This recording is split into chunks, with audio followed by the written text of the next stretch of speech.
Tom Platz and Dorian Yates reflect on their bodybuilding careers, PED use, and lifestyle. Dorian Yates and Tom Platz discussed different aspects of bodybuilding lifestyle on the inaugural episode of Shadow Talk podcast.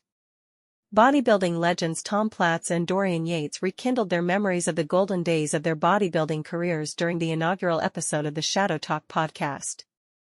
Dorian Yates and Tom Platz are considered among the greatest bodybuilders of all time. Yates is widely regarded as one of the first mass monsters who achieved a great degree of success, winning 6 Mr. Olympia titles during his storied career. Yates was one of the bodybuilders that followed the high-intensity training methods. The 61-year-old has remained active in the public sphere, and he has become one of the foremost voices in the sport of bodybuilding and also runs a successful nutrition and supplement business. The 6-time Mr. Olympia recently launched his podcast, Shadow Talk with Dorian Yates. In the first episode, Yates invited legendary bodybuilder Tom Platz and discussed different aspects of the bodybuilding lifestyle and the evolution of the sport. Platz was one of the foremost bodybuilders during the golden era of bodybuilding. Although he had one of the best physiques in the history of the sport, the 68-year-old had earned the moniker Quadfather for incredible leg development. Many consider his legs to be the GOAT, greatest of all time. Tom Platz never won the prestigious Mr. Olympia title, but he gave some of the best bodybuilders of his time a run for the money every time he stepped on the stage.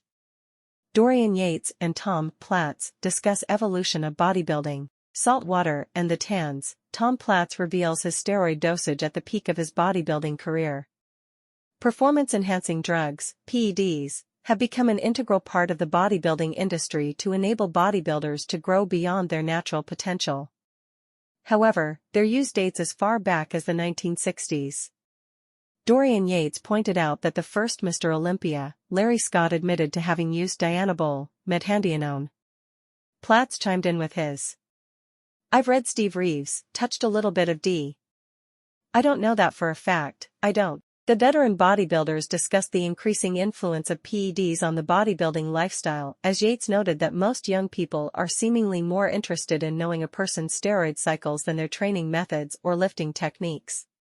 While many bodybuilders today expose themselves to dangerously high dosages of performance-enhancing drugs, Tom Platz, at the risk of sounding like a liar, revealed his steroid use at the peak of his career.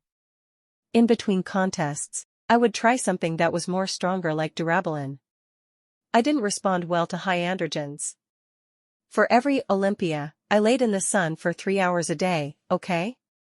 Salt water, the tans, and it was 20 milligrams of Winstrol and a shot of Deca-Durabolin. Maybe 200 milligrams a week of Deca, and that was it. That was my approach to the Olympia. It was very unsophisticated." He added, "The saltwater, beach worked for me. I got big during the off-season. I got like really quality, like, inaudible, skin. But with training, sunning, and a little bit of help from PEDs, diet played a crucial role." High-carb diet catapulted Tom Platz's physique to the next level. Platz followed a ridiculously simple diet to build incredible muscle mass, where he ate 200 grams or less protein every day. The caloric intake was in the 3,500 range at the start of the competition prep and slowly went down close to 2,000 calories per day toward the end of the prep. Dorian Yates, who was far bigger than Platz, had a similar method to his diet, but the caloric intake was significantly higher as his massive physique demanded it. "I just had a bit more calories, because I was bigger.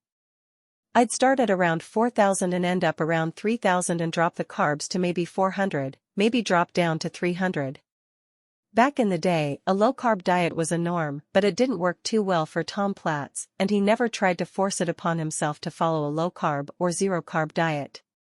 Mike Vincer convinced him to follow a high-carb diet, and it worked wonders for the veteran bodybuilder. All of a sudden, I am bigger than ever and I'm in better shape than ever, and I'm like, oh, my God." The year was 81. People even suspected that Platz was using growth hormone to make the massive leaps, but it was just a high-carb diet that enabled it. "In the UK, we were convinced that you were the growth hormone guy." "Because this is from another planet," Yates replied.